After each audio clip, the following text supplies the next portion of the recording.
माँ सरस्वती को प्रणाम करता हूँ।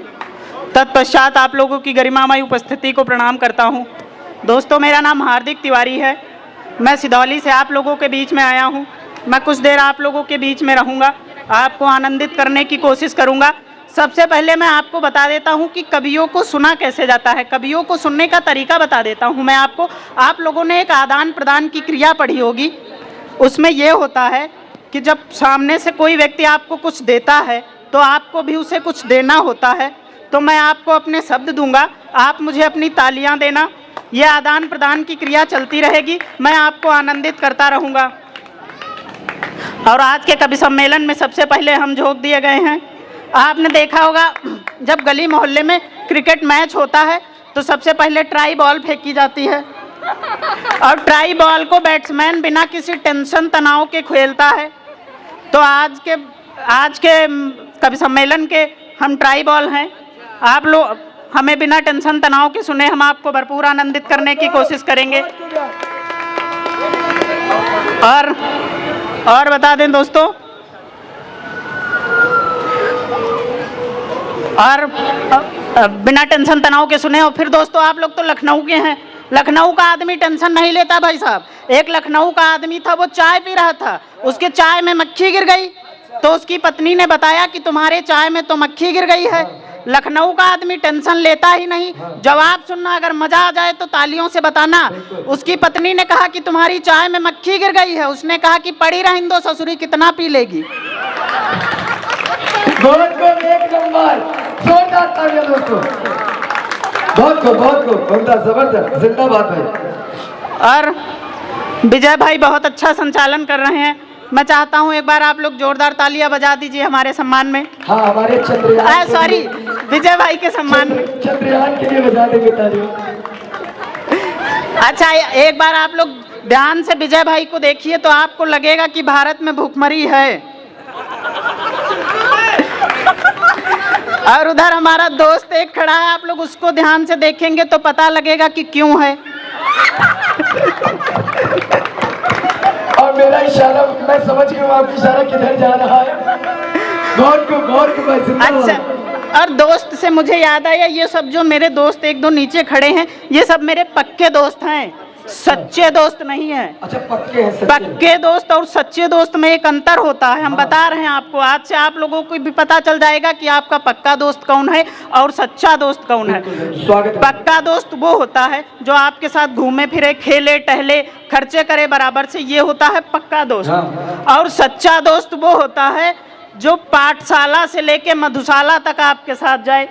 ये सब हमारे सच्चे दोस्त नहीं हैं, क्योंकि ये अकेले मधुशाला जाते हैं। चोरी पकड़ी गई तो या कुछ तो गड़बड़ है। और ये हमारा दोस्त, अभी सुबह इससे मिले तो ये बहुत परेशान था। अच्छा, क्योंकि इसकी प्रेमिका इसको भाव नहीं दे रही है।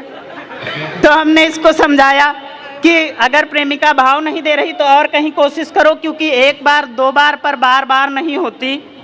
एक बार दो बार पर बार बार नहीं होती। कोशिश करने वालों की हार नहीं होती। और दोस्तों, और सीधी सी बात है, अगर आपकी प्रेमिका आपको तवज्जो नहीं दे रही तो इसका सीधा सा मतलब है कि अगर आपके प्रेमिका की तवज्जो आपके लिए घट गई है, दीपक भाई सुने, अगर आपके प्रेमिका की तवज्जो आपके लिए घट गई है, इसका मतलब दोस्त वो किसी और से पट गई है। क्या बात है भाई, जिंदाबाद। और दोस्तों, आपको एक बताते हैं, एक आदमी के बारे में एक कहानी बताते हैं आपको। एक आदमी था, उसकी नौकरी चली गई, उसकी प्रेमिका ने उसको छोड़ दिया, उसके दोस्तों ने उसका साथ छोड़ दिया। वो बहुत परेशान हो गया, लेकिन वो निर्मल बाबा का भक्त था।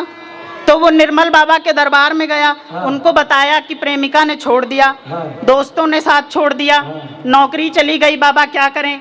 तो बाबा ने कहा कि जल्दी किसी महोत्सव में गए थे। तो उसने कहा हाँ गए थे, लखनऊ महोत्सव में। उन्होंने पूछा, एक लड़का आया था हार्दिक तिवारी, उसको सुना था? कहने लगे हाँ सुना था। तो कहने लगे ताली बजाई थी? कहने लगे नहीं बजाई थी। बाबा ने कहा बस कृपा यहीं पे अटकी हुई है। तो आप लोग तालियां बजाइए, वरना कृपा अटकी रहेगी दोस्तों। और दोस्तों, आप लोग तालियां बजाने में थोड़ा कमजोर हैं। हम जानते हैं आप लोगों की आदत नहीं है रात को शोर करने की, और रात को सारे काम आप चुपके से करते हैं, लेकिन यहाँ पे शोर कर सकते हैं, कोई दिक्कत नहीं है।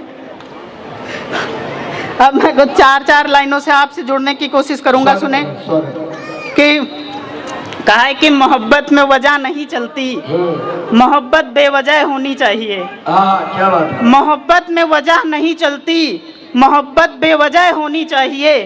प्यार करना अगर खता है तो ये खता होनी चाहिए। प्यार करना अगर खता है तो ये खता होनी चाहिए। और माँ बाप से बेहतर भी रख सकता है ख्याल कोई, माँ बाप से बेहतर भी रख सकता है ख्याल कोई। ये बात भी अगर कोई सोचे तो उसे सजा होनी चाहिए। क्या बात है, क्या बात है भाई, जिंदाबाद जिंदाबाद। और सुने दोस्तों कि उससे बिछड़ कर भी जिंदा हूँ, और क्या बताऊँ क्या क्या सहना भी पड़ रहा है। उससे बिछड़ कर भी जिंदा हूँ, और क्या बताऊँ क्या क्या सहना भी पड़ रहा है। और जिसके खिलाफ एक लफ्ज़ तक नहीं सुन सकता था मैं, जिसके खिलाफ एक लफ्ज़ तक नहीं सुन सकता था मैं, आज आलम यह है कि खुद उसे बुरा भला कहना पड़ रहा है। क्या बात है भाई, क्या बात है। बहुत और दोस्तों रिसेंटली एक रिश्ता बहुत प्रचलित हुआ, आप लोगों सब लोगों ने सुना होगा, मैं सुनाऊंगा तो आप लोग जान जाएंगे किसकी बात कर रहा हूँ। सुने कि जवान समझते थे मगर बुढ़ा निकल गया, समतल जमीन थी मगर गड्ढा निकल गया। जवान समझते थे मगर बुढ़ा निकल गया, समतल जमीन थी मगर गड्ढा निकल गया। हीरो सब अपनी फिल्म बनाने में रह गए, पर नीति को लेकर के चड्ढा निकल गया।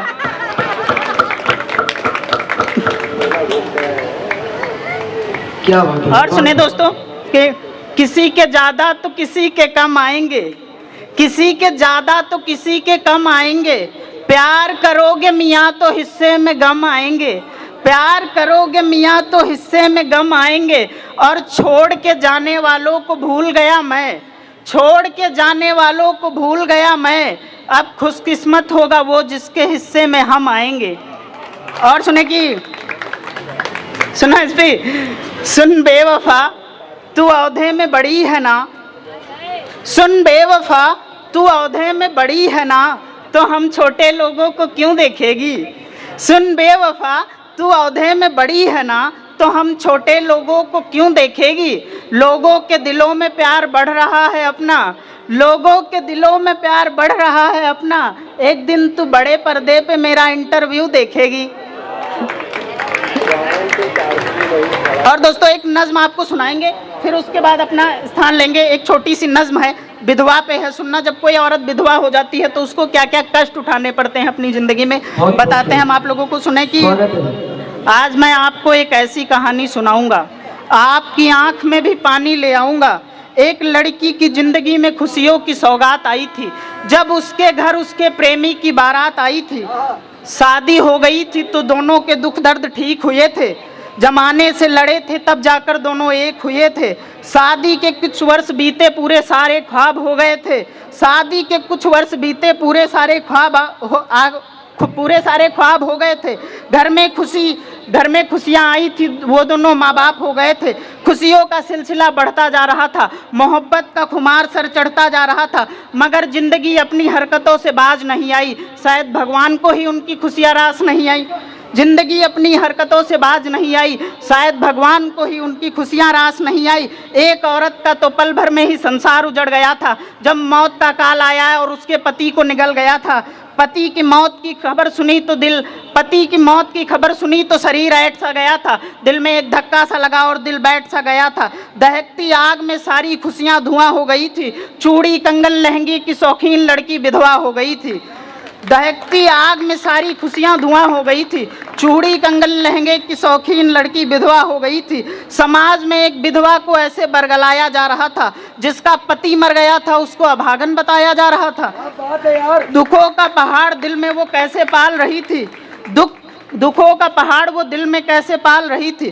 खुद जिंदा लाश थी मगर एक बच्चा संभाल रही थी, रो रही थी, गिड़गिड़ा रही थी और बस अपने पति को याद कर रही थी। हाथ जोड़कर एक विधवा भगवान से फरियाद कर रही थी, हे भगवान किसी की किस्मत उससे ऐसे खफा ना हो, एक औरत को सारे दुख दे देना मगर वो कभी विधवा ना हो। सुने दोस्तों एक अंतिम 4 लाइनें, फिर अपना स्थान लूंगा। सुने कि अपना रुतबा और ताकत कहीं और जाकर दिखाना, अपना रुतबा और ताकत कहीं और जाकर दिखाना। गलती से भी यहाँ के लड़के से ना भिड़ जाना। और नवाबी क्या होती है ये हम दिखाएंगे तुमको, नवाबी क्या होती है ये हम दिखाएंगे तुमको। जनाब कभी वक्त मिले तो लखनऊ आना।